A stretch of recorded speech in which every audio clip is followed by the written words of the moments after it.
Hello there. Welcome to the Open here on BNN Bloomberg. A big day for news today. The Prime Minister arriving in China, and we may get a ruling from the U.S. Supreme Court on President Trump's tariffs. Let's get to the big stories we're bringing you from our newsroom.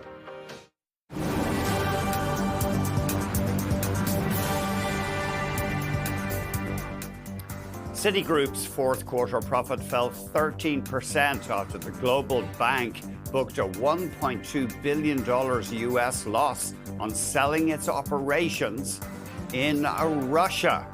However, there was an 84% surge in financial advisory fees in the quarter, with revenue from handling mergers rising by more than half to an all-time record. Luxury retailer Saks Global has filed for bankruptcy. The U.S. company is preparing to reposition itself after obtaining about $1.75 billion U.S. in financing commitments. Saks' top executive stepped down this month as the firm struggles with debt from its acquisition of Neiman Marcus last year. The retailer is also facing increased competition as customers resist price hikes. Chorus Entertainment saw revenue drop 18% in the first quarter as a prolonged advertising slump continued to weigh on the company during its restructuring. The broadcaster posted a net loss of more than $11 million, with TV revenue taking the biggest hit. The company says completion of its proposed recapitalization will deliver substantial balance sheet improvements. U.S. stocks are pointing to a small decline, about 0.5% when the market opens today. Both U.S. and Canadian stocks slipped yesterday from their record highs. Let's have a look at how the TSX traded yesterday. It came under a bit of pressure despite yet another surge in precious metal stocks. Let's have a look at oil now. Oil bouncing yesterday above the $60 level, and it's still moving higher. Amid geopolitical tensions, including attacks on oil tankers in the Black Sea by drones. Let's have a look at gold. Gold has been blasting to new records this week, and it's taking another run at that right now. And let's have a look at the Canadian dollar. Canadian dollar holding its own against the U.S. currency. And finally, Bitcoin. Let's see how that giant crypto is doing. It is holding up. It has bounced up from that $90,000 psychological level and pretty flat, actually, over the past year.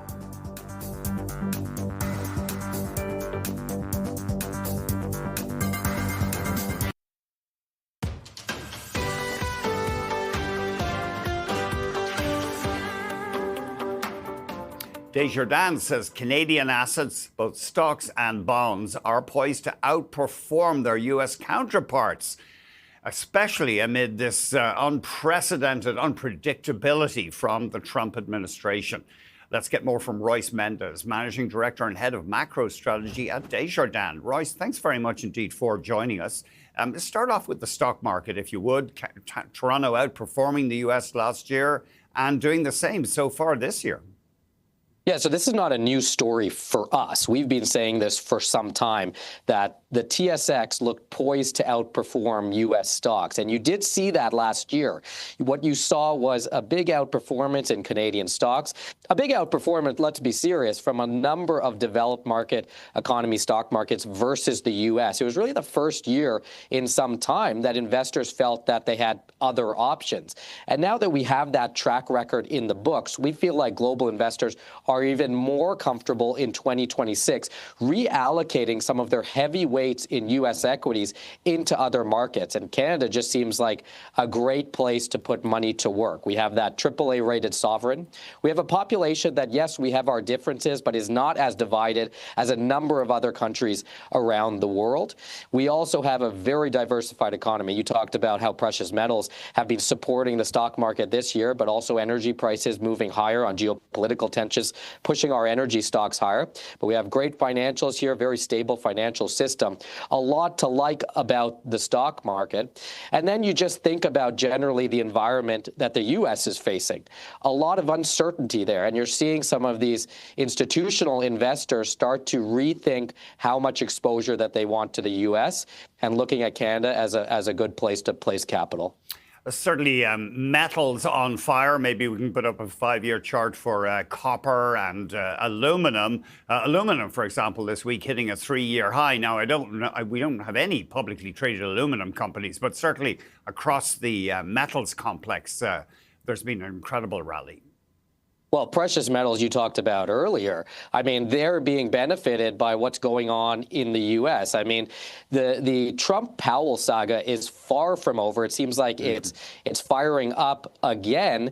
And what you see is maybe not a huge drawdown in the stock market, maybe not a huge sell-off in bond yields because Powell did come out so strong and almost boxed the administration in. It's going to be tough to really, it feels like, mess with him very much further.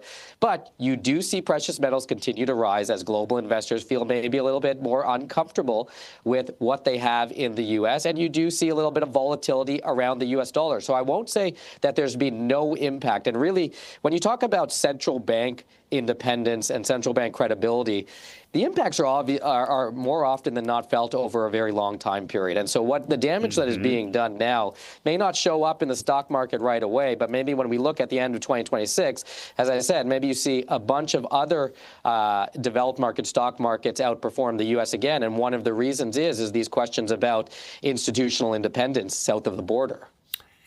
Switch to bonds here. You think that Canadian bond yields are likely to rise less than American bond yields this year? In other words, holders of Canadian bonds aren't as vulnerable to losses? And it's exactly the same story here. It's about looking at where you want to place a lot more money. Canada is AAA rated, very strong track record of institutional independence. And you think about the term premium that gets built into these bonds, the longer duration bonds that are riskier to hold. And you're seeing, I think, a lot more term premium being built in right now to both markets. But I think there's going to be a divergence this year as we start to see more and more investors think about Canada as a place, as an alternative to the U.S. Now, it's a small market. We can't absorb a whole ton of money. But when you take into account the provinces and the corporates that we have, it's a place where I think is very attractive to investors. And last year, we saw a record inflow into bond funds here in Canada. We also saw a record inflow into equity funds. So it's really just all the asset classes that are focused on Canada are seeing this transition in attitude towards the U.S. benefit them. And we believe by the end of this year, after some volatility about the CUSMA review in the near term, Canadian dollar could be stronger around 134, 135 versus the U.S. dollar by the end of this year. I mean, our bond yields, though, are so much lower than the United States. It seems interesting that you think that investors will be more ready to buy our fixed income when they're getting such a lower yield.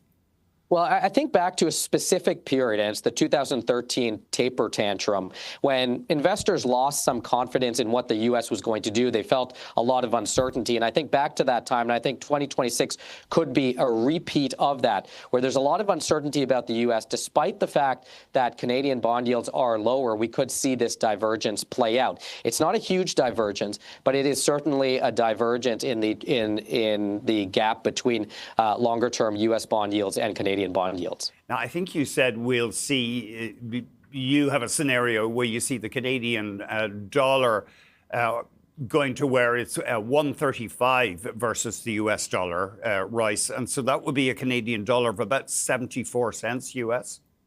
Yeah, that's right. And I want to make clear that that's a year-end target. Okay. In the near term, we could very well see dollar Canada pop back above 140 again. Just on these headlines, you can see Trump gearing up to start these negotiations on a strong and aggressive footing. We fully expected this to happen. We've built volatility into our Canadian dollar forecast. So make no mistake, we see the Canadian dollar going a little bit weaker in the near term on this uncertainty about the trade deal with the U.S. But by the end of the year, we're optimistic that Canada and the U.S. and Mexico can find some common ground and get things back to operating as close to business as usual. Certainly not back to where it was before all this, but as close to business as usual as we can hope for. Royce, thank you very much indeed. Thank you. Royce Mendes, Managing Director and Head of Macro Strategy at Desjardins. Coming up, a new report indicates that more Canadian snowboards are shunning travel to the U.S. this year.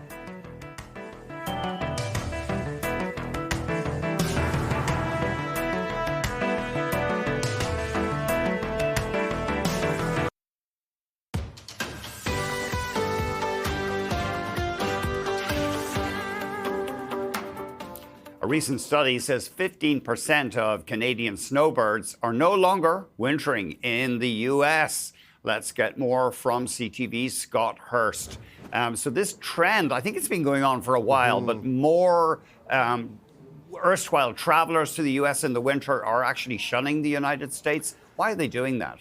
Good morning, Andrew. We've seen this trend for much of the past year. Canadians not traveling as much to the United States, although there are still a significant portion of Canadians who continue to travel to the U.S. But now the focus really, because of the time of year, is on snowbirds. And this recent survey focusing mostly on retirees, saying about 12 to 15% are deciding not to travel to the United States through the winter months. And many of the reasons include, of course, as you might expect, because it gets a lot of headlines, is the political climate for one reason, trade tensions with the U.S. and ongoing threats from the Trump administration. Also, another big factor is confusion around changes to border requirements, leading to a lot of questions about many people crossing the border and what they may have to do or may be required to do. But also, of course, the weak loonie, the poor Canadian performance, the poor performance of the Canadian dollar against the greenback, of course. That's a huge drain on the overall cost. And, you know, when you go to a trip to the U.S. for several months, for that matter, 4, 5, 6, 7, 8 weeks, you know, it's the day-to-day expenses that add up with the exchange rate. So that is another big factor as well. But of course, this doesn't mean nobody's crossing. According to this recent survey, it still shows that about 70% of respondents are still planning to head south to these popular U.S. destinations that we all are aware of, like Arizona, Florida, Texas, California. And they're still going for a lot of reasons. Of course, Canadians might have investments in the U.S., real estate. They might have a second home in the U.S. and want to make sure that they are able to use that home. But also for Canadians who've spent many years, if not decades, going to these popular U.S. destinations. They, of course, have built up a community down there and do feel welcome and do feel comfortable going to the U.S. right now, despite the current political climate, Andrew. Any indication of where people are going ahead, going instead? I've heard Oaxaca in Mexico is a big destination for Canadians. Well, with the deep freeze coming to Toronto, that'll be a big choice for you and I to think about potentially going there. But yeah, Mexico is, of course, a big spot for Canadians. Costa Rica, we're hearing as well. Other spots in the Caribbean, including Portugal and Spain. And we've seen this also in recent StatsCan numbers as well in terms of Canadians flying back to this country. Trips from the U.S. by air in the most recent numbers are down close to 20%, but Canadians are, of course, still traveling, as we've seen return trips from other places overseas are up 10% from these overseas destinations, Andrew. Thank you very much, Scott. Scott Hurst of CTV News. Canadians have kicked off the new year with plans to make big spending cuts. A survey found that 2/3 of us expect to slash budgets as we look ahead to what could be a tough economic year. CTV's Quebec Bureau Chief, Geneviève Beauchemin, has the details of where Canadians will ratchet back their spending. This Italian grocery store and sandwich counter is whimsically called Tony Bologna. So we make small batch every day. On the menu at this father and son shop, a focus on best quality for the lowest price. Just like I have families to feed, they have families to feed. So the goal was to make sure that people can feed their family at a low price, but without giving up quality. The pasta, we have it at $1.75 a bag. We make homemade tomato sauces, meat sauce, and rosé, and all the classics. So you can feed a family of 4 for $7 for a plate of pasta. That hits the spot. A TD survey found 2/3 of Canadians say they plan to slash their monthly budgets by up to $1,000 a month. 55% say they'll cut on eating out, 44% on attending concerts, sporting events, movies. Many plan other belt-tightening measures like cutting down on subscriptions and fewer retail purchases. But it seems younger Canadians appear set to make more sacrifices. A whopping 86% of Gen Z say they're preparing to slash their budget. Compare that to 43% of boomers. They're leaning in more into their loyalty programs, into budgeting, and also into no spending challenges, which are becoming very popular with this younger generation. McDonald's is vying to tap into the budget squeeze. The fast food chain is freezing the price of some menu items for a year. For instance, $5 for the Meg Value Trio. This, as a recent study found, more than 4,000 restaurants could close this year. At Tony Baloney's, father and son say people still gotta eat, and they want to feed neighborhood families well. So that's why we even have all the ingredients here at the low price that you could go home and do it yourself if you want to. And we'll have to see just how long Canadians will be forced to stick to that resolution to cut back. Geneviève Beauchemin, CTV News, Montreal. Coming up, we're going to get the latest on Ontario's Premier, Doug Ford, doubling down on his insistence that the federal government leave tariffs in place on Chinese electric vehicles.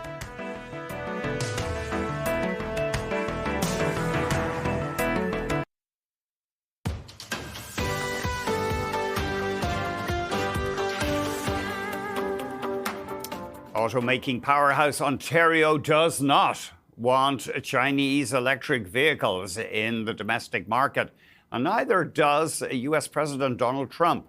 The federal government is very sensitive to that fact. Decisions made on the Prime Minister's Beijing trip could affect these all-important forthcoming talks on the Canada-U.S.-Mexico Free Trade Agreement. CTV's Abigail Beeman has more. Touring a Ford plant in Detroit, the U.S. president gave upcoming North American trade talks a shrug. It's irrelevant to me. Canada would love it. Canada wants it. They need it because we don't need Canada product. That's the thing. You know, I want to be a nice person, but we don't need. I want to build the cars here, not in Canada.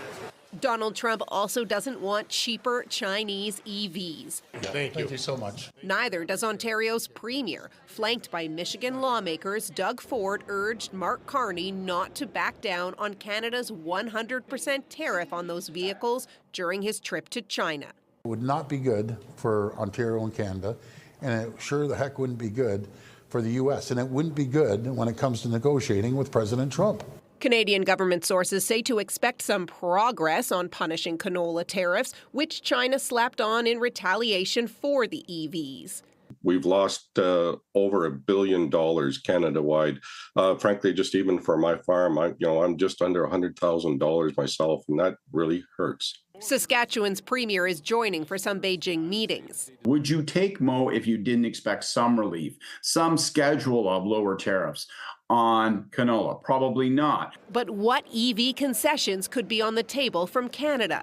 I do expect that the Prime Minister isn't going there just to exchange niceties. The head of the Automotive Parts Manufacturers Association says industry has advised the Prime Minister they can't trust the Chinese to play fair.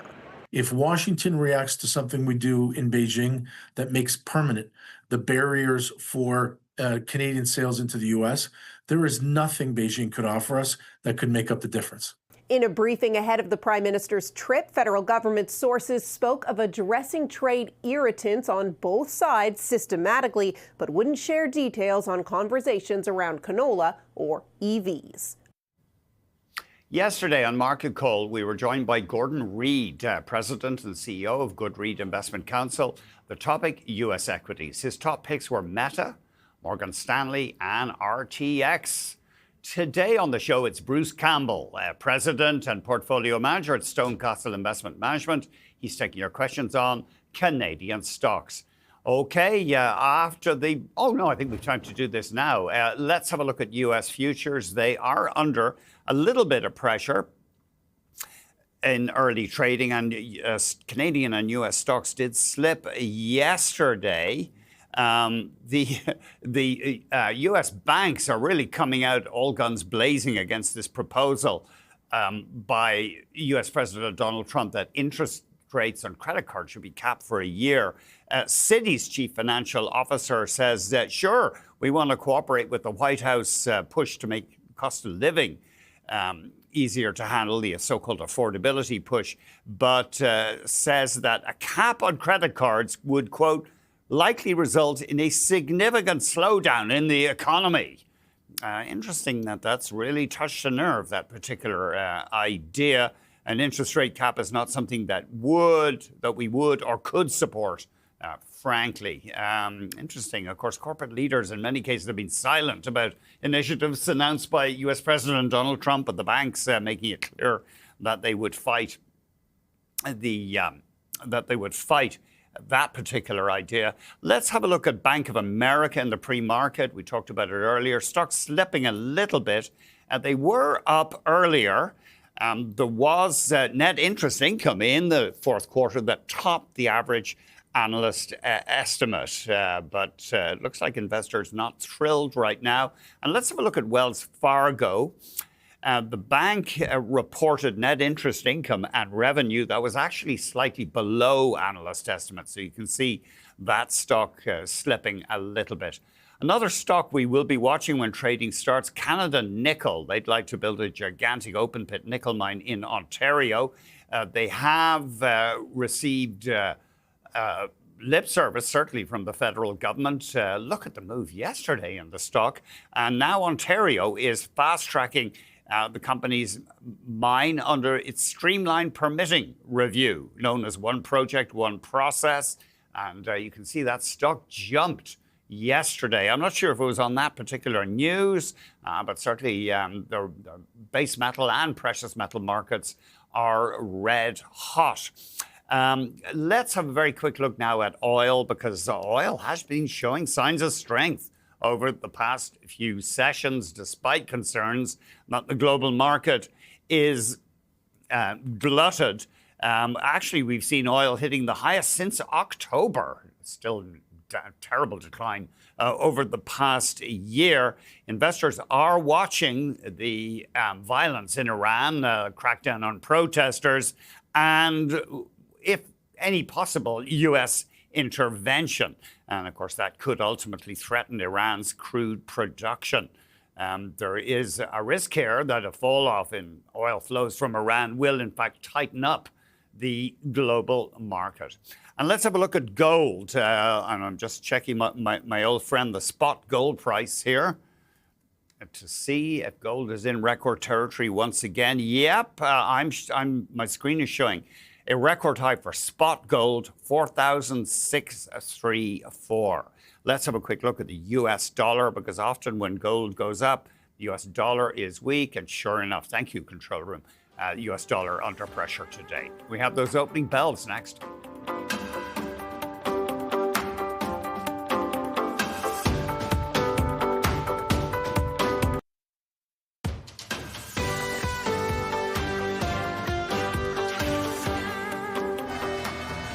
Opening bell action at the Nasdaq. It's Enview Medical doing the honors. At the NYSE, it's Black Spade Acquisition 3 company celebrating its IPO. And at the TSX, it's someone we know, Chris Tom of Longpoint ETFs, or Chris Tom is teaming up with Longpoint ETFs, I should say, celebrating the launch of the first Moat-branded put-writing strategy ETF. And of course, we feature Chris on Know Your Options, 3 p.m. every second Wednesday, and he is on today. It's time for the first 50.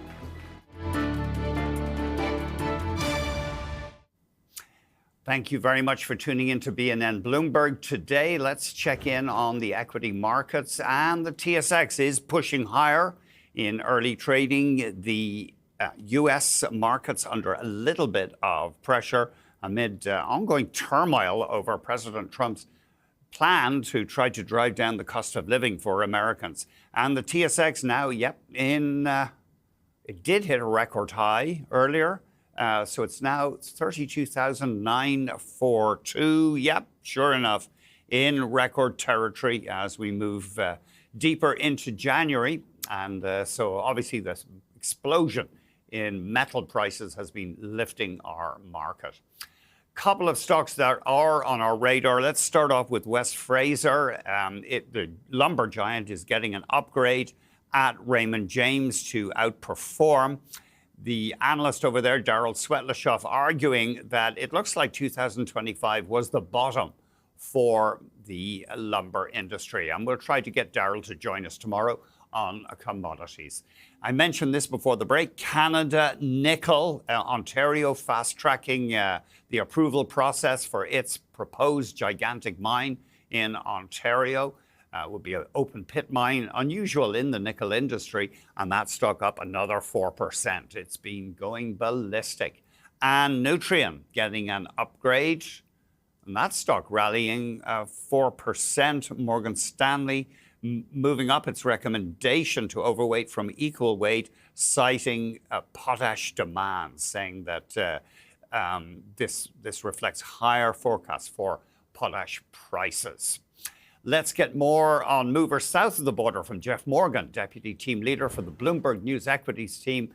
Great to see you, Jeff. Thanks very much indeed. We've got China banning the use of some U.S. and Israeli cybersecurity software. That's right, and that's having a negative effect on the shares so far this morning. Worth keeping an eye on Fortinet today, which was one of the worst performing stocks in the pre-market session. It was down 4.5%. It's not alone. Palo Alto Networks also down 3%.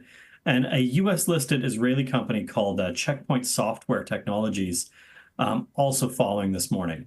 So this is a Reuters report that China has taken the move to instruct its own companies within China not to use U.S. or Israeli cybersecurity companies or software applications in their I guess, processes anymore. China did not confirm the move, and neither did the companies. Nevertheless, the shares are worth watching today because of the action that we've seen so far and because of this report.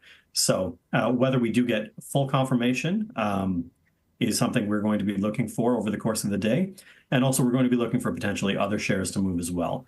These were the four that were named, the fourth one being VMware. Worth watching all of these today. You're watching a company called CleanSpark. It's going ahead with a Texas land purchase for a data center campus. Yeah, this one is interesting because we have seen, questions about the kind of the continued build out of the AI sector and the data center, I guess, theme. Here we have a stock that's moving somewhat sharply higher this morning because it has agreed to acquire 447 acres of land in Texas to develop data centers. It is very much in that kind of data center adjacent and Bitcoin adjacent theme and area. And the stock is getting a lift. So, we had seen a little bit of investor scrutiny over spending in this sector, and that does not seem to be applying here today. So still investors, a lot of appetite for companies that want to spend and grow within that space. And let's touch on some of these U.S. banks. Begin with Citi, if you would, Jeff. Yeah, Citi is worth watching today. Bank of America is worth watching today. We're getting a lot of bank earnings reports this morning and this week. Citi beat results. Their FICC sales and trading revenue for the fourth quarter were ahead of analyst estimates. That stock is moving higher this morning.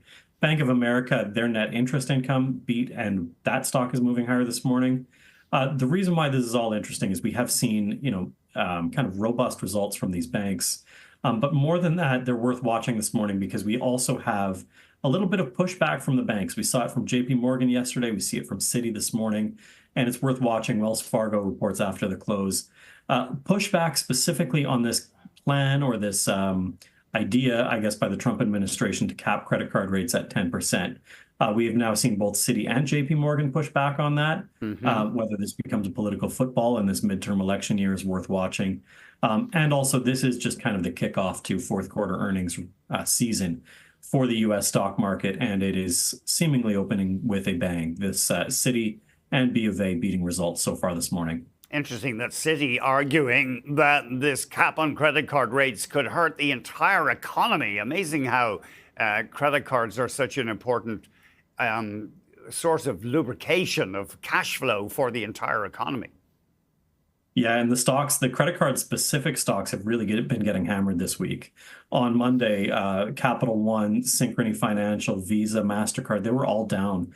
JP Morgan was also down, ahead of its earnings.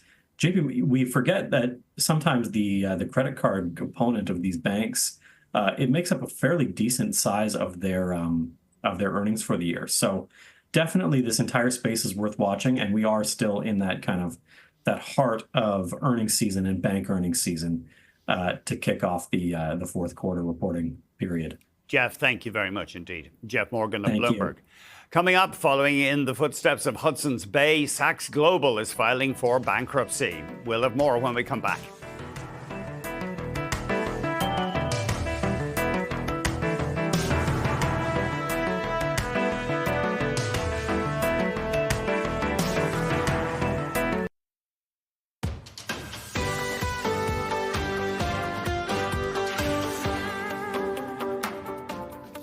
Another sad day in retail history. Luxury merchandiser Saks Global is filing for bankruptcy.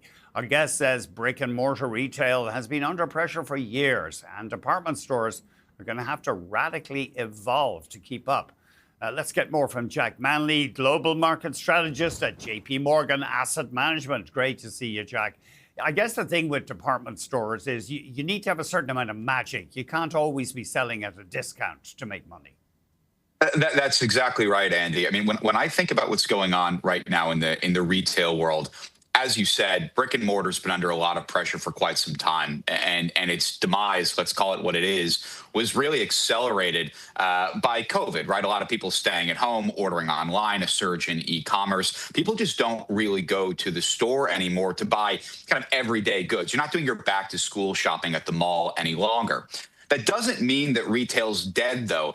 It's just different. And when I think about what's working right now in the world of retail, even brick and mortar retail, it's going to be much more experiential. And I think that highlights exactly how you describe that, right? Adding something to the mix. What's working in retail? I mean, it's where your nail salon is or your fitness studio is. It's where the movie theater is, the arcade, the brewery. That pocket of retail has actually done quite nicely.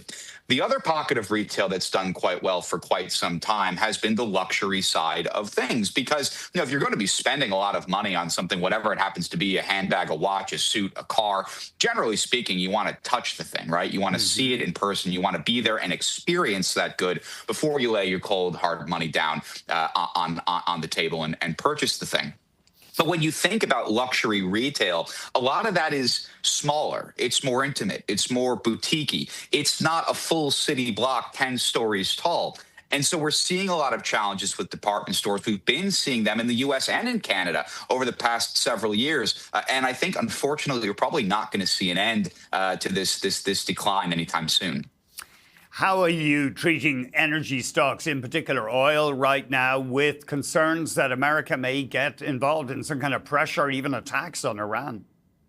Look, I think there are, frankly, too many moving parts to have a very clear view on what's going on with Iran. It is important to remember that oil is a true global market. So more supply in one place met with less supply in another place may just end up netting itself out over the course of several weeks or several months. When we think about Iran in particular, they are, of course, a large producer of energy products. Iran is undoubtedly a petro state. But while they are a large producer of energy products, they sell to a very small number of countries in the grand scheme of things, right? The United States not buying a whole lot of Iranian oil, the Europeans not buying a whole lot, the Canadians not buying a whole lot. So Iran's impact directly on global energy markets is limited. That said, because global energy markets are exactly that, right? They are global. Political pressure in Iran may end up causing a reduction in production. And if that ends up being the case, we might see, all else held equal, and that's an important contingency, all else held equal, a little bit of upward pressure on energy prices.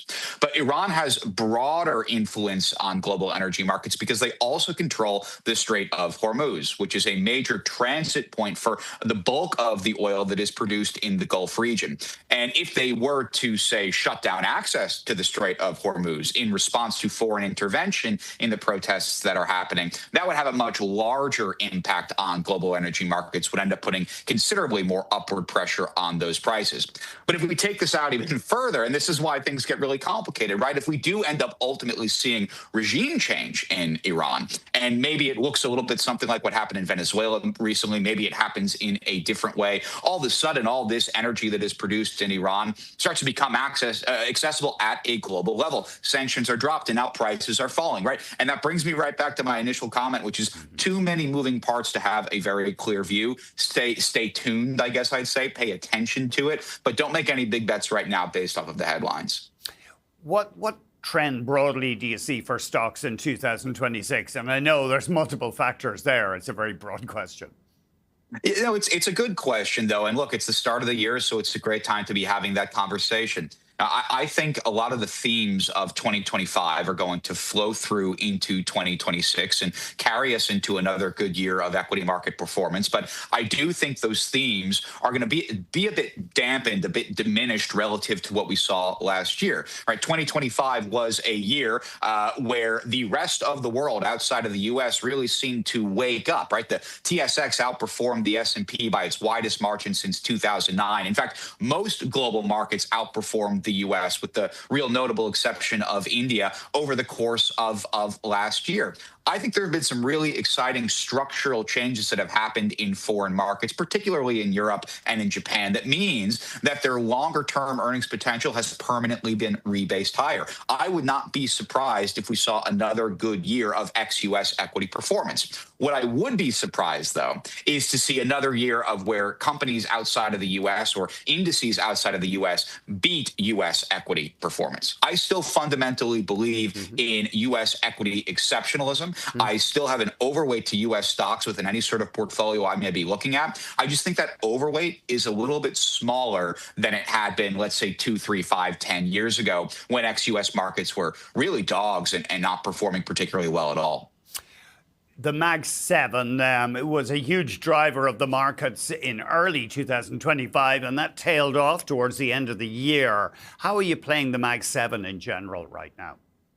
Now, that's an interesting question, too, because when we think about the Magnificent Seven, they are undoubtedly treated as a monolith, and for good reason. Over 60% of the returns in 2023, over 50% of the returns in 2024, almost 50% of the returns in 2025. But a statistic that I think would surprise a lot of people, only 2 names out of those Magnificent Seven companies actually outperformed the S&P 500. Isn't that interesting? And what it means, right, is I would not be surprised, Andy, if, let's say springtime, summertime of this year, the Mag 7 as a phrase, as a concept, has kind of gone the way of FANG. And we have a new way of describing this kind of broader, big picture, macro AI trend that is very clearly sweeping global equity markets. So what will the Mag 7 do this year? It's hard to say. My guess is that the trend continues. It contributes less and less to the total overall equity performance you see in the United States. But that doesn't mean that the AI trade is over.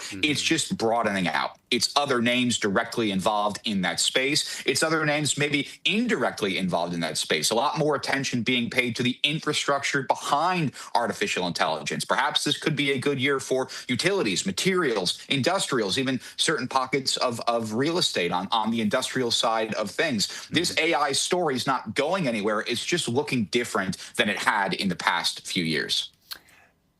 Great to have you join us. Thank you very much, Jack Manley, Thanks for having me. Global market strategist at JP Morgan Asset Management. Up next, the Prime Minister has arrived in Beijing as China presses for the removal of tariffs on electric vehicles.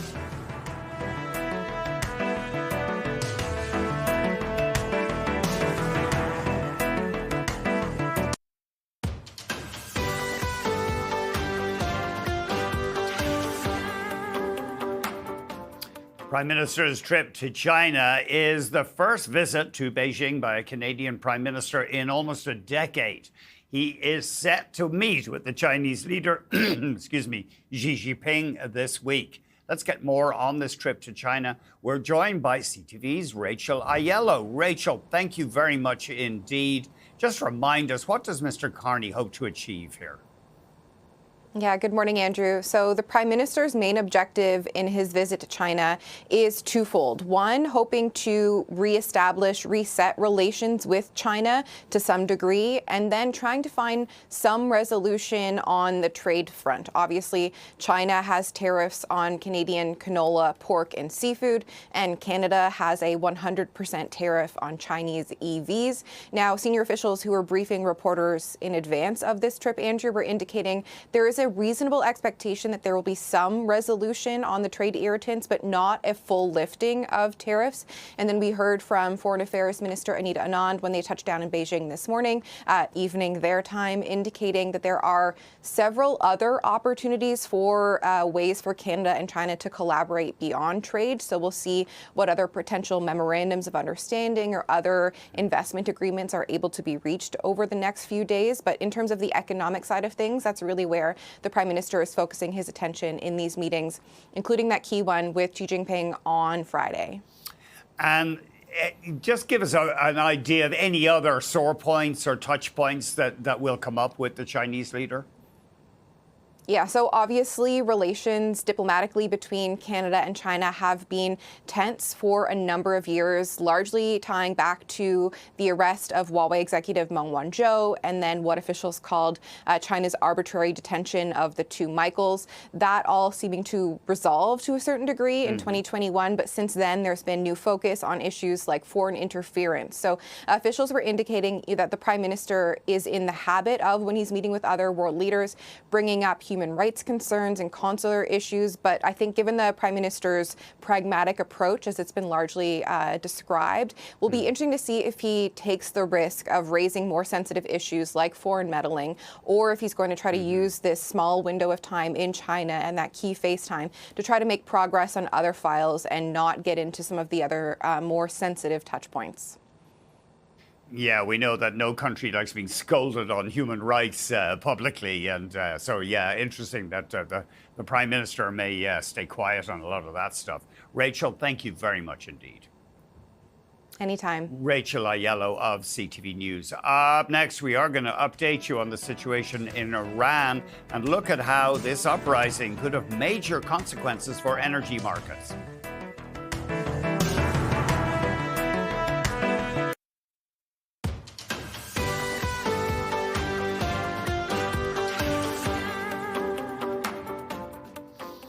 Iran is witnessing what's said to be the biggest popular uprising since 1979, when the Islamic regime took control.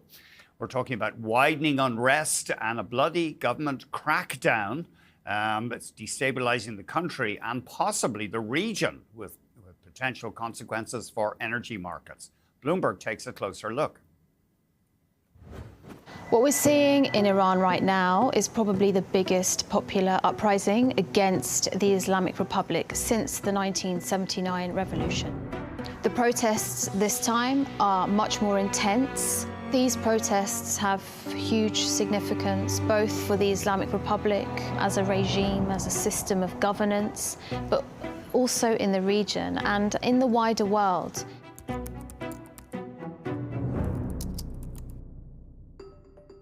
Hundreds of people have been killed by security forces and riot police and plainclothes paramilitaries who are armed. We've seen reports of security forces using rubber bullets and live rounds. These protests erupted on the 28th of December, and the initial trigger was a sudden collapse in the country's currency, the rial. Spending power has been decimated because of inflation, because of sanctions, because of chronic mismanagement of the economy. A lot of it is also because of corruption. When traders in the Grand Bazaar in Tehran openly show dissent, it's important because historically they've been associated heavily with the success of the Islamic Revolution in 1979. There are a lot of people working in that part of the city whose livelihoods depend on imports. And if the currency is declining so dramatically in value, the cost to them of running their businesses just evaporates. Much of it, again, is tied to the government's ability to withstand the impact of sanctions. Sanctions means that Iran has a much harder time of selling its biggest single source of foreign exchange, which is oil. Iran produces about 3 million barrels a day of oil. That makes it the fourth biggest oil producer in OPEC, behind Saudi Arabia, the United Arab Emirates, and Iraq. On top of that, it sits at the Strait of Hormuz, a vital choke point not just for global oil supply, but in fact for global trade. That's the second threat to global oil production in just over 2 weeks of this year. The country's been dealing with double-digit inflation for a long time. Even bread is extremely expensive now in Iran. If you think about the fact that 10 years ago, a taxi ride from the main airport on the outskirts of Tehran to downtown Tehran was maybe the equivalent of $10. That's now the price of a single loaf of bread today. Since the revolution, there's been tension between younger parts of the population and the fact that the country's laws and constitution are based on a Shia Islamic interpretation of Sharia law. Reports show that young people are constantly pushing the boundaries of what they can do and what they can get away with. They want to engage with the world rather than to conform to what they see as deeply anachronistic and old-fashioned religious values that frankly alienate them. The key moves from here are going to be how the diplomatic path forward goes. We've already heard from President Trump that he may consider striking Iran again. And if that happens, we're likely to see another bout of geopolitical risk premium added to oil prices. The one thing to look out for next is any kind of news on talks between the US and Iran. We have to remember that the US and Iran haven't had formal diplomatic ties since 1979, so they always talk to each other through mediators, and Oman has been that mediator on many occasions. The last time that there were talks between Iran and the US through Trump's envoy, Steve Witkoff, Israel attacked the Islamic Republic and triggered the 12-day war, and that's something that has so far meant that Iran has been reluctant to engage with the Americans.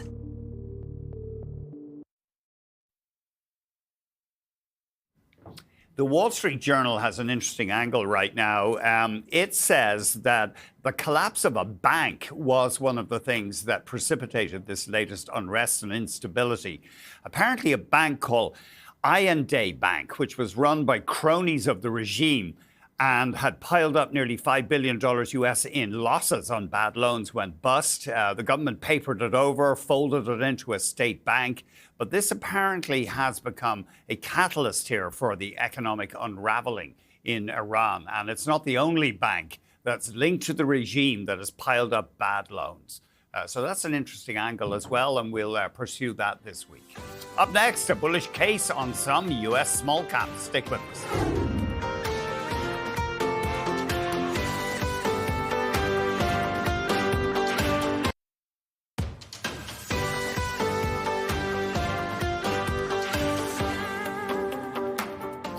Welcome to the second hour of The Open. Let's check out some of the big stories we're bringing you from our newsroom.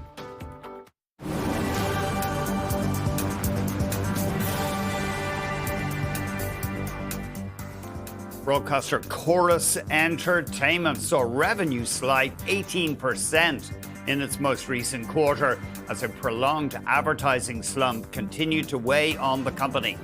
Chorus posted a net loss of more than $11 million, with TV revenue taking the biggest hit. However, the company says the completion of its proposed recapitalization will deliver substantial balance sheet improvements. Shares in Wells Fargo sliding 5%. The lender missed profit estimates in its latest quarter as severance costs drove up expenses, and revenue was below expectations. The bank says it operated with some constraints after an asset cap imposed by the U.S. Federal Reserve. That was lifted in June. Wells Fargo says it plans to continue shrinking headcount and plans to use, AI to improve efficiency. Luxury retailer Saks Global has filed for bankruptcy. The U.S. company is preparing to reposition itself after obtaining about $1.8 billion US in financing commitments. The top executive stepped down this month. The firm has struggled with debt from its acquisition of Neiman Marcus in 2024. Let's check out the markets. The TSX did get into record territory earlier, but now slipping down from Monday's record high close. I'm just looking at the big value traders right now in Toronto. Shopify is slipping. Of course, investors are excited about the potential for it using AI engines that customers use to look into products. The AI then would post direct links to Shopify merchants. However, the shares are down about 5% today, and Celestica is down about 6%. Nutrien, though, up 6% after an upgrade from Morgan Stanley. Now let's have a look now at the U.S. markets. They too hit a record high on Monday, but they are losing a bit of altitude right now, down around 1%, as you can see. There are fears about U.S. President Donald Trump's aggressive moves to bring down or at least restrain increases in the cost of living for Americans. And this is the first time in 2026, of course the year's but a pup, that we've seen a 2-day drop in the U.S. market.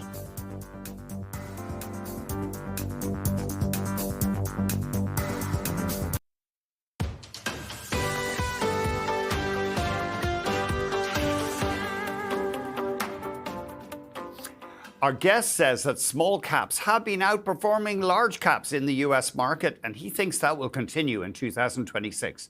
We're joined by Julian Nono Wamdim, VP of Equity Analysis at Goodread Investment Counsel. Julian, great to talk to you again. Thanks very much indeed for joining us. Likewise, Andy. Good to see you. We are talking in particular here about U.S. small caps, just so I'm straight. Yes, absolutely. We're very optimistic about 2026 for small caps. As you noted, they've been outperforming on a year-to-date basis. The Russell 2000 is up about 6% versus 1% for the S&P 500. If we step back, this outperformance began in April, following that massive drawdown that we had. And what we've seen is small caps sort of taking the lead. The reasons for that, if we go back to 2022, the U.S. got hit by massive inflation. Smaller companies tend to be more sensitive to these types of things because they don't have the same pricing power as their large counterparts. That's the first point. The second point, on the cost of financing, because of inflation, because of the Fed going into a rate hiking cycle, debt costs were a lot more elevated, interest expenses were a lot more elevated, and so we saw margin compression. Those two headwinds will now be turning into tailwinds for 2026. And I'd say lastly, a more market dynamic is that as we get longer into a bull market, liquidity and capital tends to flow through to smaller companies. It's interesting, as you know, stocks bottomed around April 8th last year amid fears over the tariffs. And then since then, the Russell 2000 is up about 50%, whereas the S&P 500 is up less than 40%. Correct. And that speaks to the fact that we've obviously shifted in terms of the easing cycle, as I mentioned earlier, but also there's been a push towards domestic production. As you know, the current administration in the U.S. has taken a more domestic-centric approach, so smaller companies are pretty much predominantly exposed to the U.S. market. That's number one. Number two, the group has a lot of mid-tier banks, and those banks were also impacted by slower loan growth activity, concerns about commercial real estate. And we think that those headwinds are going to normalize and become tailwinds as we head into 2026. And the market so far agrees. You have some ideas for us, all of which your clients or some of your clients are invested in. Garrett Motion, GTX on the NASDAQ. What attracts you there, Julian? Well, GTX is the leader in turbochargers. If you go back a few years ago, there was a narrative that electric vehicles were going to take over conventional ICE vehicles. And while we think that in the long term that is true, in the short to intermediate term, I'm talking under 10 years, what we likely see is that the EV penetration story is not going to be as fast. That's number one. Number two, within conventional ICE vehicles, the mix of naturally aspirated vehicle engines versus turbocharged engines is going to shift, meaning there are going to be more cars that use turbochargers because they're fuel efficient. And the auto cycle appears to be recovering a little bit, and GTX stands to benefit. And your next idea is StoneX Group, SNEX on the NASDAQ. What do they do? What attracts you here, Julian? Well, they are effectively a trading business. It's a company that facilitates the trading of physical commodities, of foreign exchange, and they have a bit of a payments business. They're a consolidator of these trading businesses in the US and globally. And what attracts us here is, as you've seen, whether it's copper, gold, silver, there's been a great deal of volatility, in this case, upside volatility in the metals. That will likely continue to drive elevated trading activity, which for a company like this is a massive positive. And if we go back 10, 15, 20 years, it's a company that has had an extraordinary track record. And then finally, Piper Sandler, a famous name in finance. What has caught your eye here, Julian? Well, here again, this concept that we're in an easing cycle, the capital markets are open. As you've heard from the larger banks, deal activity has been pretty strong in 2025, and there's an expectation that deal activity in terms of M&As, IPOs, et cetera, is going to strengthen further into 2026. And Piper should be a massive beneficiary of that, particularly as this percolates to smaller, mid-sized companies. It's fascinating, all right. We do often hear that lower rates, a stronger economy, particularly good for smaller companies, and quite a catch-up. I see the Russell 2000 hit its own record high on Monday. Absolutely. Julian, we better leave it there. Thank you very much for joining us. Thank you for having me, Andy. Julian Nono-Wamden is VP of Equity Analysis at Goodread Investment Counsel. Coming up, we'll check out some stocks on the move on Bay Street and Wall Street.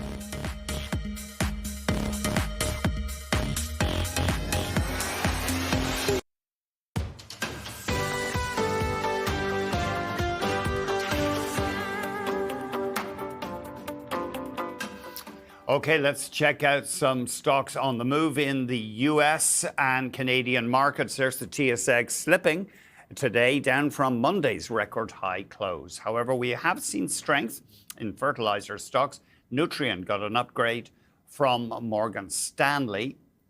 And Morgan Stanley pointing to strength in the potash market. Of course, BHP will be happy to hear about that after spending billions on a gigantic new potash mine in Saskatchewan. Quite a move up, though, in the fert stocks today. Mosaic also higher, and CF Industries, which specializes in nitrogen fertilizer.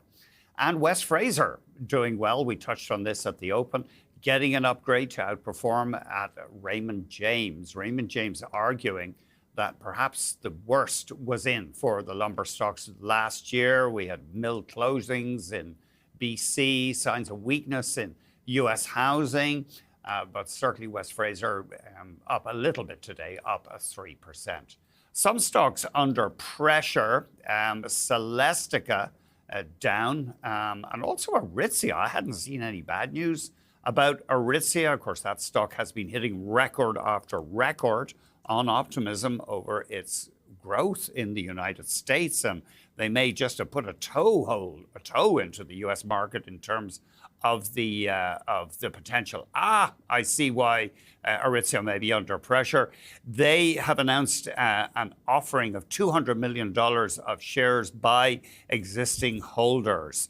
Brian Hill, the founder and executive chair, and also entities owned by him or his family, agreed with BMO to sell stock.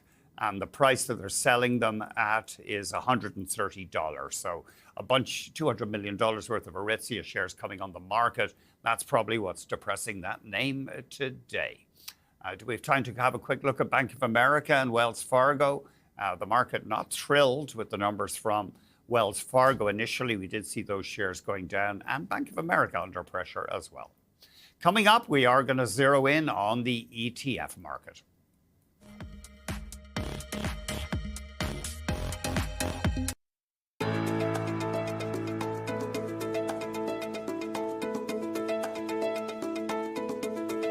Time for the ETF report. We've been telling you this week about the record inflows to that investment category in 2025. Let's find out what trends may drive the market in 2026. We're joined by Will Rhind, founder and CEO of Granite Shares. Will, thanks very much for joining us. Just remind us, what is Granite Shares? Where do you operate? And what is your main business?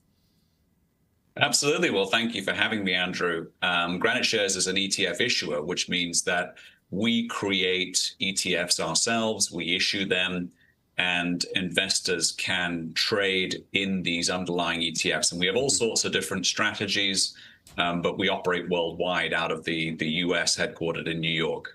You note, and we have heard about this in Canada and also, I believe, in the US, a surge in interest in actively managed ETFs, not just the traditional passive model.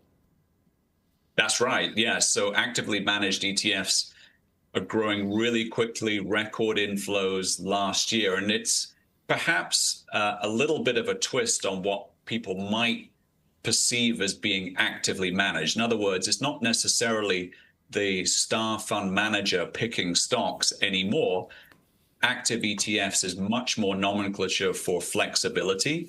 And this is a wrapper or a type of ETF that allows the manager more flexibility, typically to implement derivative-based strategies. So you see active really proliferating in areas such as leverage, such as high yield, and other cases where more derivative type strategies are being implemented.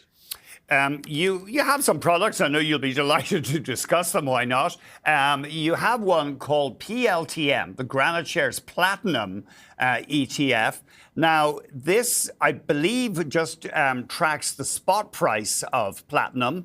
And you launched it, I think, in the summer of 2023. And it's done a pretty good job. As far as I can see, it has kept up with platinum futures with a gain of about 130%. Yeah, so this is exactly as you say. It just owns physical bars of platinum, or in the case of platinum specifically, we call them plate and ingot. So these are warehoused in a secured facility in London, and it just tracks the spot price of platinum. And I think this is an interesting story because the headlines are dominated by gold and now dominated to a lesser degree by silver. But for everybody that maybe looked at the gold price going to all-time highs and said, oh, goodness, I missed that. What's next? And then saw the silver price going to all-time highs and thought, oh, my goodness, I missed that. Maybe platinum is something that is worth considering. Platinum used to trade at a premium to gold, so much so that it's embedded in our English language, i.e. the word platinum as meaning above gold. And platinum is traded as a discount to gold for quite some time, over a decade now. And so maybe this is the time that platinum catches back up to gold or even eclipses gold in terms of a price per ounce. You have another product here that plays technology, the Yield Boost Semiconductor ETF. It looks to generate a yield for investors from option strategies. I believe you launched this one late last year, November, and it has underperformed the NASDAQ 100 so far. It's down about 14%. Yep. So this one is not a tracker on the NASDAQ, but this one seeks to generate very high yields or weekly distributions from option strategies on a basket of semiconductor stocks. So this is for people who don't necessarily want to invest or pick which semiconductor stock is going to do the best, but ones that want to specifically prioritize the generation of income. This yields about 140% per annum on an annualized basis. That's it. Sorry, just the yield? Just the yield is? That's right, yeah. So it's one of the highest yielding investments out there. And it achieves that because it engages in option strategies which allow an ETF like this to generate much higher yields than is possible in traditional areas such as dividend-paying stocks or bonds. I do see that if you count the yield, it's given people a total return of just over 6% versus about 4% for the NASDAQ 100. That's right, yeah. It's a strictly weekly yield payer, so this is prioritizing high income. But there's got to be a catch here with that massive yield. There's no free lunch. There's no free lunch, Andrew. You're exactly right. The catch is it's more volatile. So clearly, if you look at something like a treasury bond, the idea is that your principal is secure, but you're getting a very low yield in return. The further you move out on the risk spectrum, the higher yield you earn, the more risk you're taking with principal. So in this case, clearly a basket of semiconductor stocks, those stocks can go down as well as up, and they are more risky than, say, an investment in treasury bonds, and the yield appropriates that. Right, and then just finally, we're tight for time, but tell us about this DRUP, the NASDAQ Select Disruptors. Yeah, so this is a traditional index tracking ETF. This is a portfolio of the top 50 disruptive stocks in the US market, and that's as designated or researched by NASDAQ. A slightly different twist on the NASDAQ 100. What's interesting about this one, perhaps, is it's not just a Magnificent Seven play, which you see in so many tech ETFs. This one analyzes individual companies and includes disruptive companies that are not just technology companies, but also in other sectors like healthcare, but crucially misses out on some of the biggest Mag 7 names, and performance has been very good. Yeah, so I think that one's been around since at least 2021. And Yes. I'm showing a total return over the 5 years of about 84%. So it has lagged the NASDAQ 100, my screen shows, which is at a total return of about 106% over that period. Yeah, so it's performed well. I mean, NASDAQ, there are not many things in this world that have performed better than the NASDAQ, given the concentration in NVIDIA and some of the other Mag 7 names. But to get close to the NASDAQ is pretty good these days. Well, we'll leave it there. Thank you very much indeed. Will Ryan is founder and CEO at Granite Shares. Coming up after the break, we are going to be joined by the founder or co-founder of a Canadian pharmaceutical company that wants to get into the weight loss drug sector.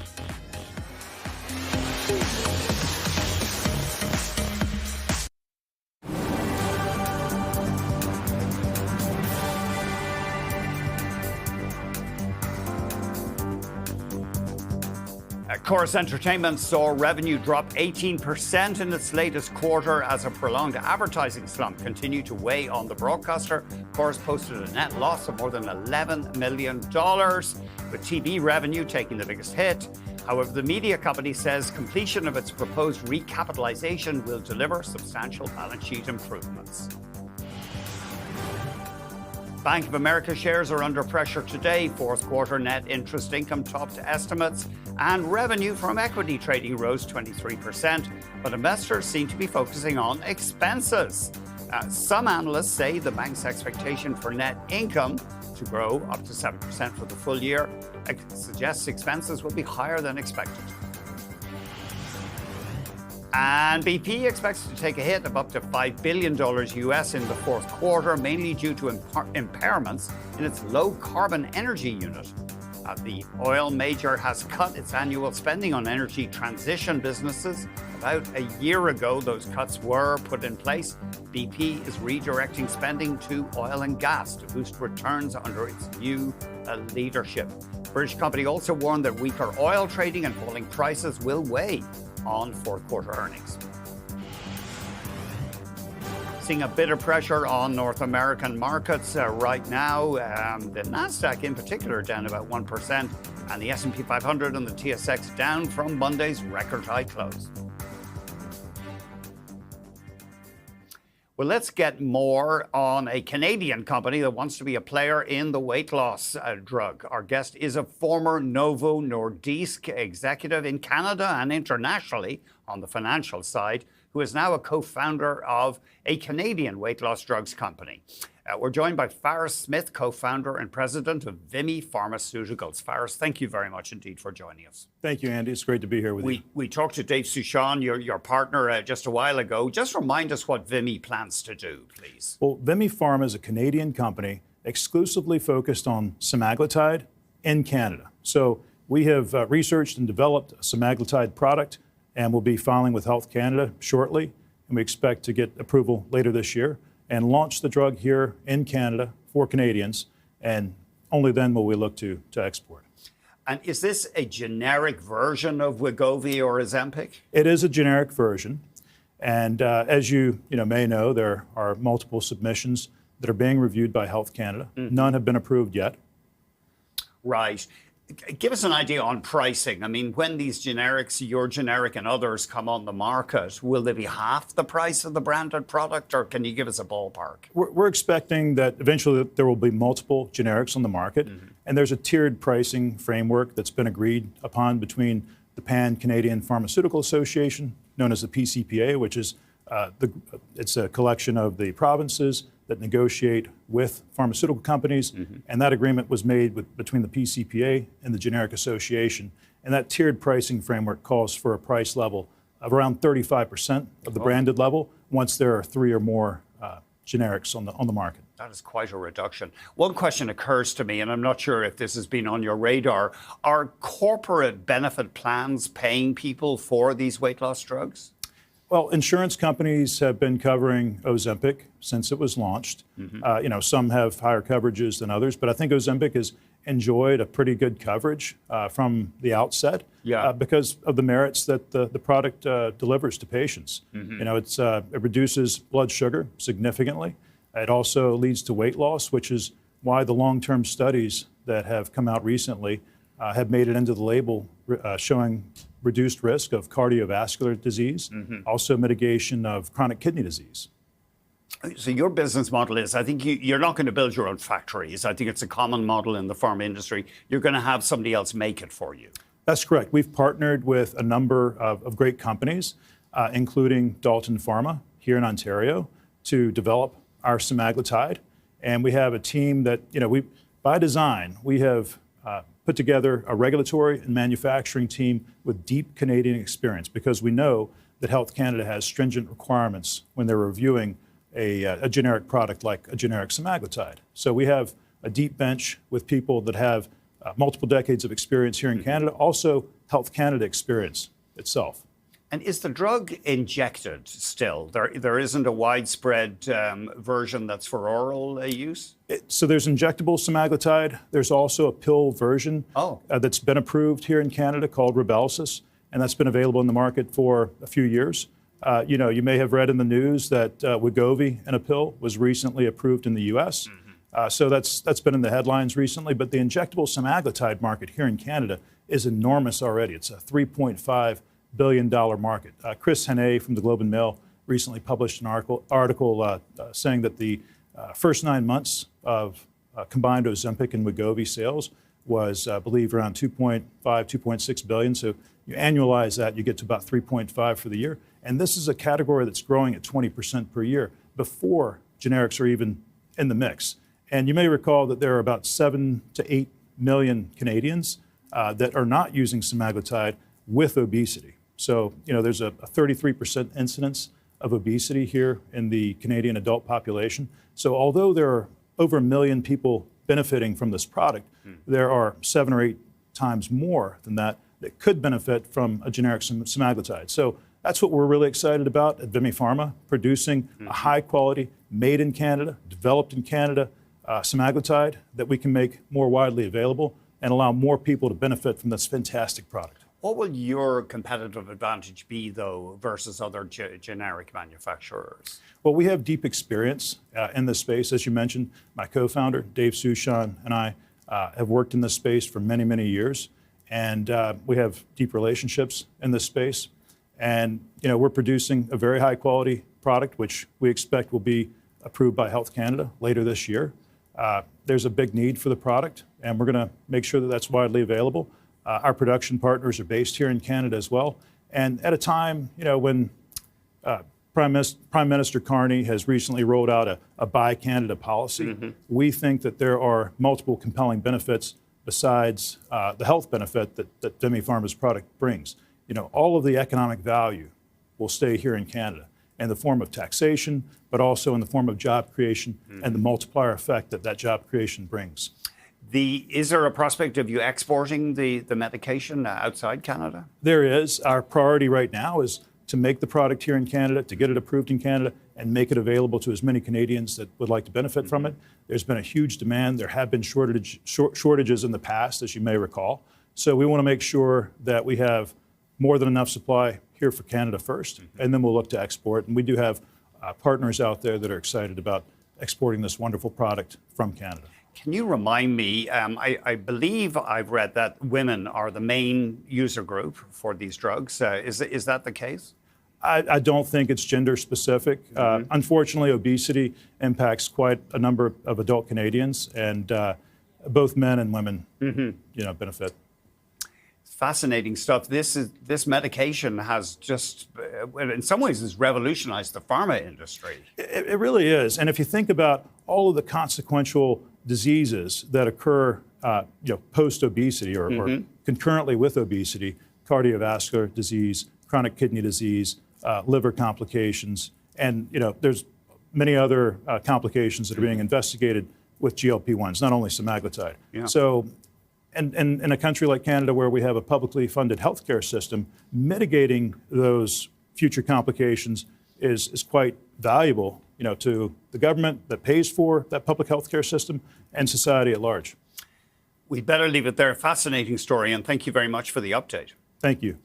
That's Farah Smith, co-founder and president of Vimy Pharmaceuticals. Up next, hot picks. We're going to zero in on 3 small caps.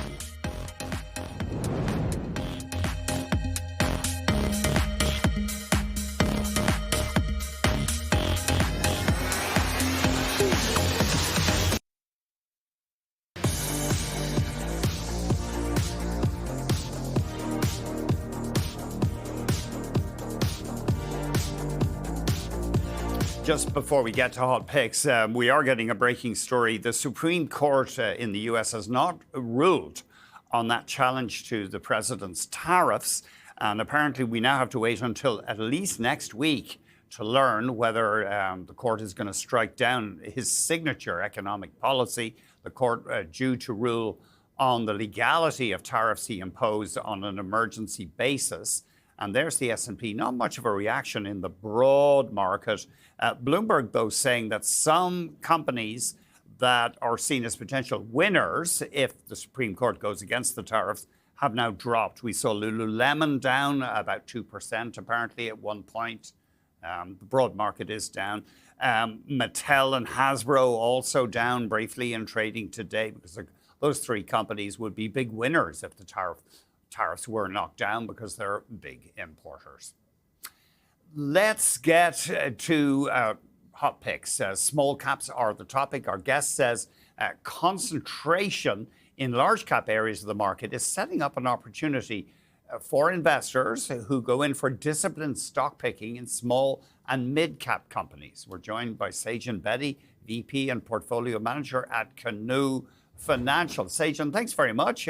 That's great. We're going to focus on some Canadian small caps. I guess one of the problems with these small caps is lack of liquidity in some cases and just lack of institutional interest. Yeah, we think so. That's obviously been part of the reason that you've seen this massive valuation disconnect between, the more liquid large cap segment of the market, whereas small caps have languished for the last decade or so.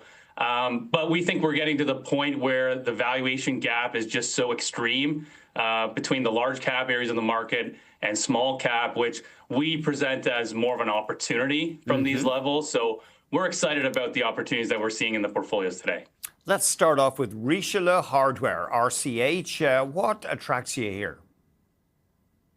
Yeah, so Richelieu, we would kind of think of as a very high quality cyclical business that's been in a cyclical downturn, but that we think has a long runway for compounding ahead. So just to level set, Richelieu Hardware, they're a leading distributor of specialty hardware products, both in Canada and the US. And what we really like about the business is that they've created this product suite that has the broadest products available in the market right now, have very high customer service. And what that does is create a really attractive one-stop shop experience for their customers and for distributors. And what that's allowed the company to do is be a consistent market share gainer over time. What we also like is the company has a very strong track record of capital allocation. They buy small mom and pop operators. They don't pay very much money, pay 4 or 5 times EBITDA, and then can add a lot of value to the businesses that they acquire by, having procurement synergies and cross-selling their broader product portfolio to the companies that they acquire. So, even though the housing market has been weak over the last couple of years, we think with interest rates coming down and housing fundamentals set to improve, we think this is a good time to be looking at the stock. We're tight for time, and I'm sorry about that. But Descartes Systems, what attracts you there, Sajid? Yeah, I would say that Descartes is this very high-quality compounding business that's out of favor at the moment. So it's one of the leading providers of software to the logistics industry. When we think about the business itself, we think it's one of the highest quality businesses that we own in the portfolios. Has 45% EBITDA margins, very high free cash flow conversion, mostly recurring revenue. But the stock has been under pressure because there's concerns around AI disruption in the broader software space. And we think given the company's very strong competitive positioning, given the company's network effect, that those concerns are unwarranted. And with the stock trading toward the low end of its historical valuation range, we think this is a business that can compound earnings very strongly and has multiple upside as well. And then finally, Volution Group. It's a supplier of ventilation products. What's the attraction here? Yeah, so a little bit of a different one. Obviously, this is more of a UK-based business that we introduced to the portfolios about a couple of years ago. And just to level set, because probably the viewers don't know this business as well, but they're a leading supplier of ventilation products across Europe and in Australia.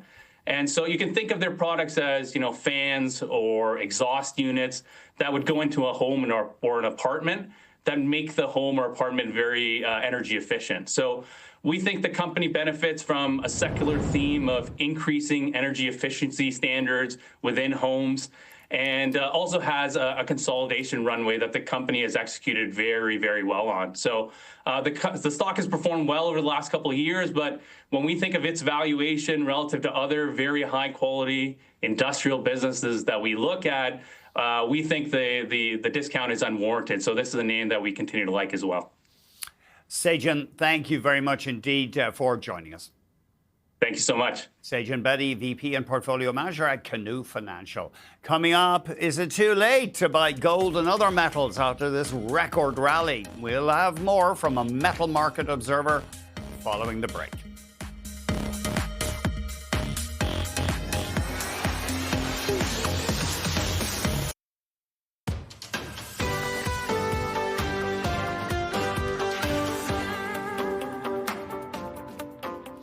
We know the metal markets have been on fire, with copper, for example, trading at record highs, and gold, the same thing. Look at gold right now, the spot price hitting new highs above $4,600.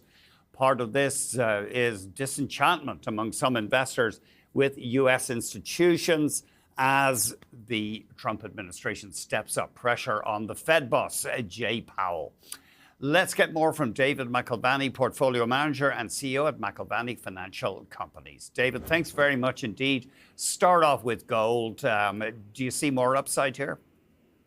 We do. I think this is once in a generation. We don't often see monetary regime change. And the central banks have been front running this with their reserve management programs, increasing gold allocations. For the first time in 3 decades, we've got a greater quantity of ounces and the value associated with them amongst the central bank community than U.S. Treasuries. So de-dollarization, I think, is a macro and structural issue which continues to play out. And, to a large degree, we really haven't seen investors look at this as an asset that they want to allocate significantly to. It's not utilized as a safe haven yet. And I think a part of that is because the equity markets and the bond markets have behaved in a fairly civil way to date. So no motivation to move out of tech and AI and many of the themes that have been winners for several years now. So I think as we see a move from investors, you do have another leg higher. And we think we are still early days in this bull market.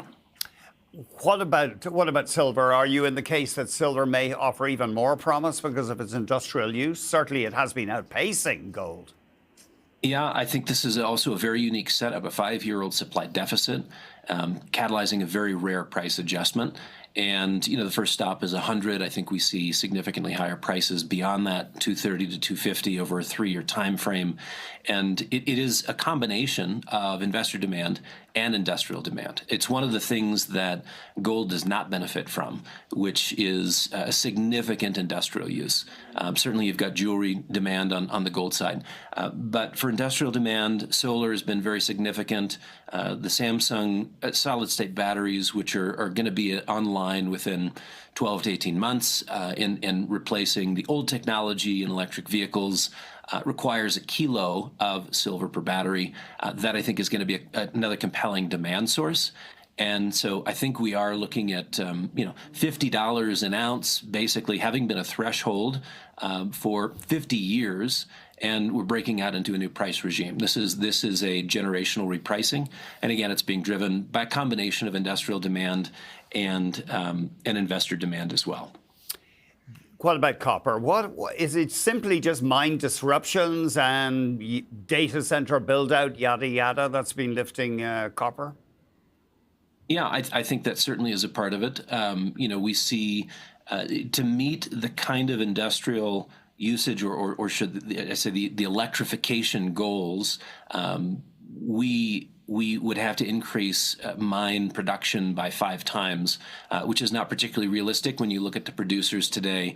If they can increase production by a marginal 5 to 15%, that's a best case scenario. We need a 500% increase in mine production to meet the EV goals, say by 2030. So, we are in this unique period of time where politics is driving electrification, a move away from fossil fuels. And it's just not. We've got mines that have been underinvested in for decades, and they don't have the capacity. So just like silver, running in a supply deficit, not a surprise that we see it at all-time highs, with more demand still in line, so to say. I'm just wondering, SIL is one ETF for playing silver. It's the Global X Silver Miners ETF.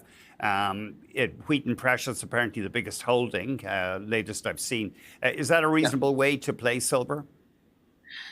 Yeah, I think it's a very reasonable way, in part because you're dealing with so few primary silver producers in the world. Mostly silver is a byproduct. So byproduct of a copper miner, byproduct of a gold miner, byproduct of a zinc, or, so you can't throttle production the way that you could with other mines, gold mines in particular come to mind.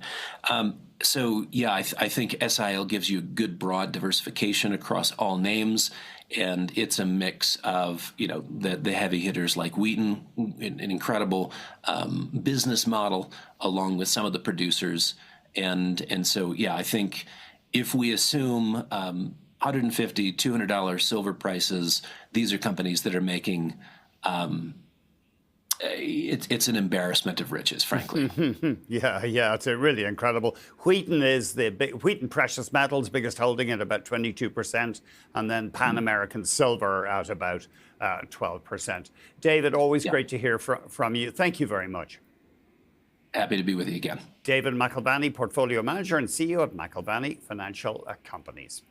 The luxury retailer Saks Global, once owned by Hudson's Bay Company, has filed for bankruptcy. The U.S. retailer preparing to reposition itself after getting about $1.8 billion U.S. in financing commitments.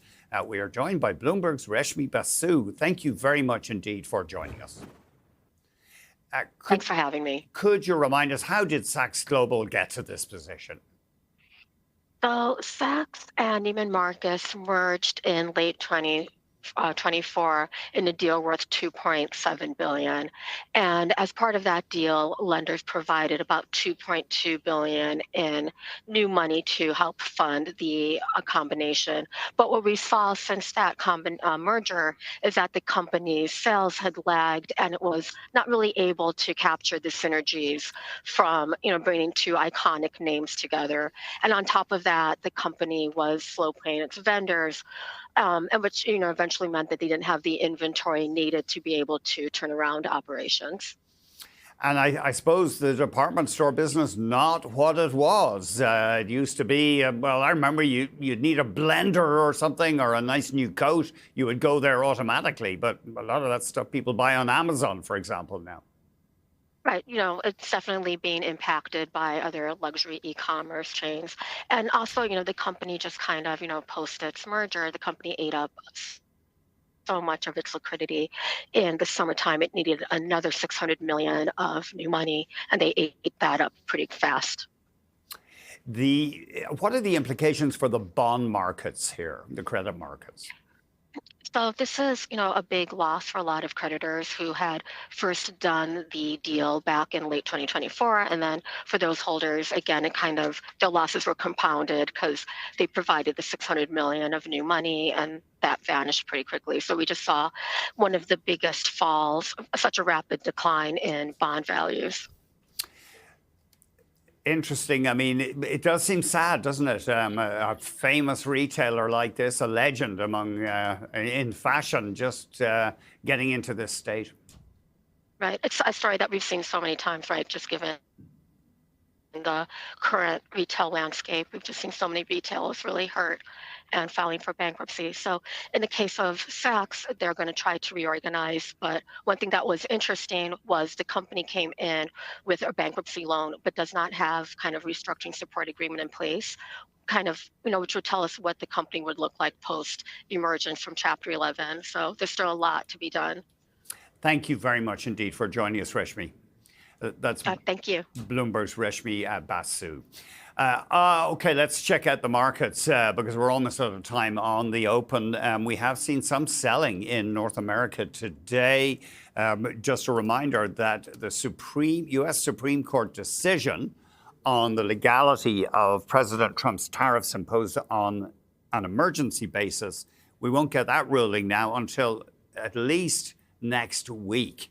We did see some selling, briefly, nothing dramatic, in companies that could have benefited from a ruling that the tariffs were out of order, that they were overdone or just not justified.